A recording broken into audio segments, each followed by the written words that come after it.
Lifecycle assessment at scale is much easier if you rely on modularity. Hi, I'm Daniel Caladeres, CEO and co-founder at Erster, and I'm going to show you how we use layers and composability to make products that are very complex but without the complications often associated with them.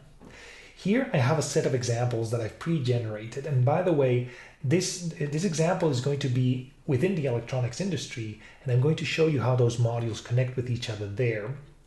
And I've used AI to generate many of these models. So I've told it to emulate what you could find in enterprise resource planning software, in ERP software, things like different materials or different manufacturing processes, distances, etc. And I'm going to use that to build these initial models. And here is the first part, just not to repeat many of them. I've pre-uploaded the models that are of tier 1.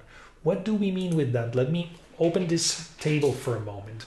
We typically recommend that you use different layers of information, and they don't have to be perfectly tidy layers. But the main principle here is, instead of your LCA person saying, find me this information, which is often how LCA is framed, and that's why people say the most difficult part is finding the information. Instead of that, look at what data you have in your system and try to create digital twins of those concepts. So the first level, the most basic level, is going to be different materials or different, we call them base models. They're decisions that you've made. This is represented like that. This is this manufacturing process. I have data about how much it consumes, etc. So the idea here is to create digital twins even of the very small things. Why? Because in your ERP, they are represented typically with codes, they have identifiers, they have traceability of data, and you want to leverage on that. So you want to just ingest that so that the system can know your way of talking. And we've done that part already. We've created a series of products. This could be your suppliers, for example. And then what we're going to do is we're going to layer a second set of products. It doesn't have to be from there to your final product. It doesn't have to be a very complicated bill of materials. It can be different assemblies, different parts. And typically this is available. Not always, depends on your company, but typically this is available. I've had meetings with companies that tell me, oh, we have 7 layers like this. Great. Then you will do 7 layers. Right? Then you will upload 7 layers, and some others, they may have just one flat list, and that's perfectly fine. You adapt this method. So what you want to do is use this to manage your own complexity. But tier 2 could be assemblies, they could be intermediate products that you handle. Now, one of the keys here is that you want to build your tier 2 out of your tier 1 and potentially a bit of other information, but mostly it's going to come out of tier 1.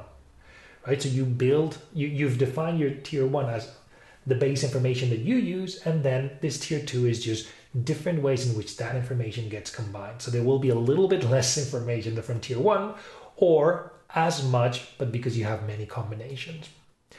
And then comes the real magic. Now your tier 3, in this case, it's going to be the final product, and they're going to be quite diverse. But it could also be different specific SKUs. Even the same product can have several SKUs, and you can have a layer for that, or you can have it in this tier. It could be specific sales orders or specific customers. It can be variations of the product.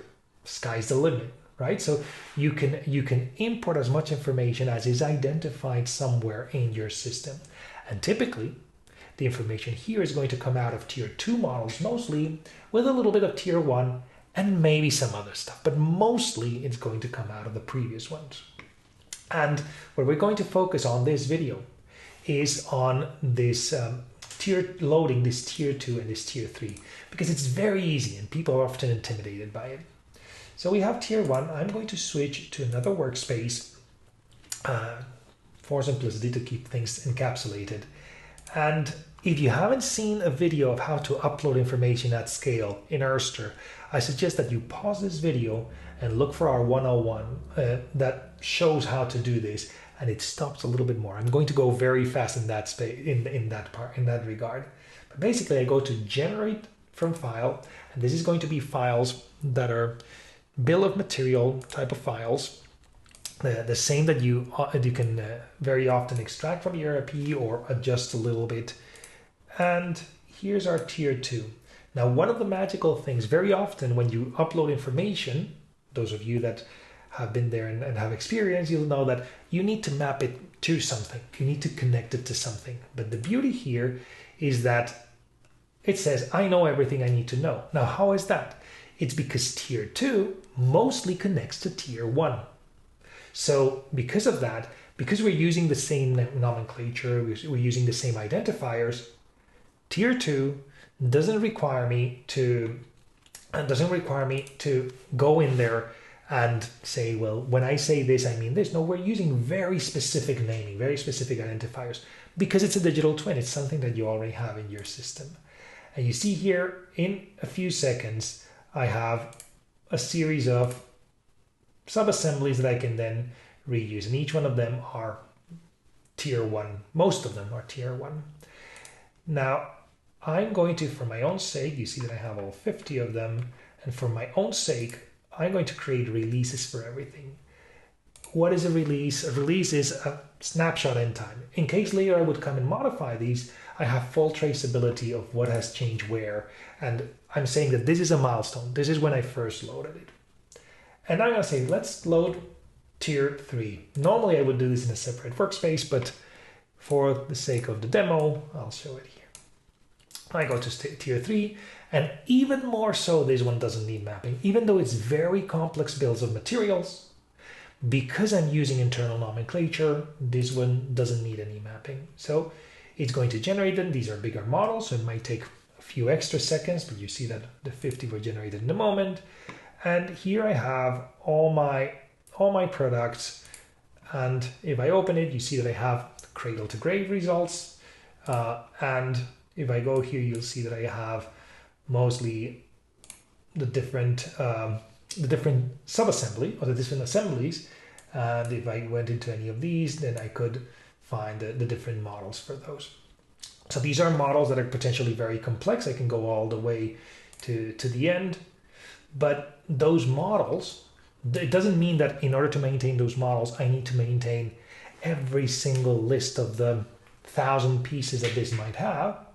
But I maintain the top level list of assemblies, which in itself maintains each one of the others. And like I mentioned, this is often the way that things are represented in enterprise resource planning, because there's different responsibilities and different identifiers. So I'm going to show one last thing here, because this modularity that I'm showing here, it doesn't apply only to your own data. It's very powerful to think about this only with your own data already, but there's an additional layer.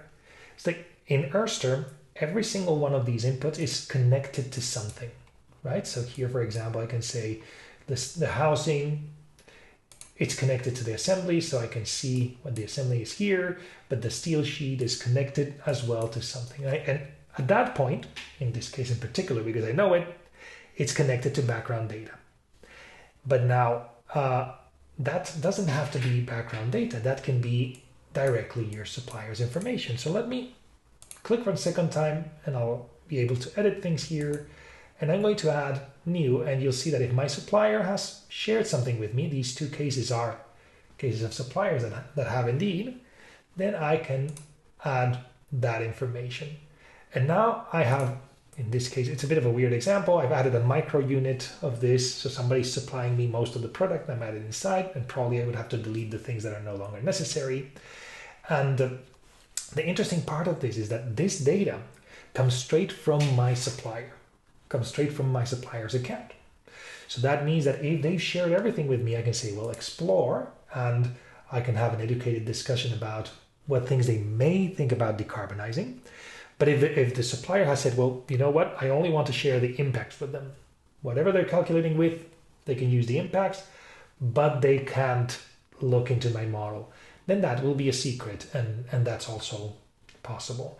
So it opens up the possibilities of you curating your own set of data and then extending that to suppliers as suppliers are more or less ready, as well as other organizations, third-party data providers, etc.